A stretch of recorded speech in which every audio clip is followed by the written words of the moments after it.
کن کن چیزوں سے روزہ ٹوٹ جاتا ہے؟ جان بوجھ کر کھانے پینے سے روزہ ٹوٹ جائے گا، البتہ بھول چوک یا جبر سے کوئی اس کو کچھ کھلا دے تو روزہ برقرار رہے گا۔ نبی کریم صلی اللہ علیہ وسلم نے فرمایا، کوئی بھول کر کھا پی لے تو اس کو چاہیے کہ وہ روزہ پورا کر لے، اس کو توڑے نہیں، اس لیے کہ اللہ تعالیٰ نے اس کو کھلایا اور پلایا ہے۔ حتیٰ کہ بھول کر بیوی سے ہم بستری بھی کر لے گا تو روزہ نہیں ٹوٹے گا۔ جان بوجھ کر کے کرنے سے روزہ ٹوٹ جائے گا، البتہ طبیعت کی خرابی سے خود بخود کے آ جائے تو اس سے روزہ نہیں ٹوٹے گا۔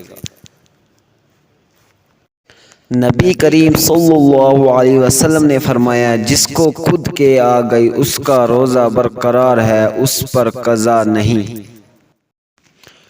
اور اگر اس نے جان بوجھ کر کے کی تو اس کو چاہیے کہ وہ قضا دے۔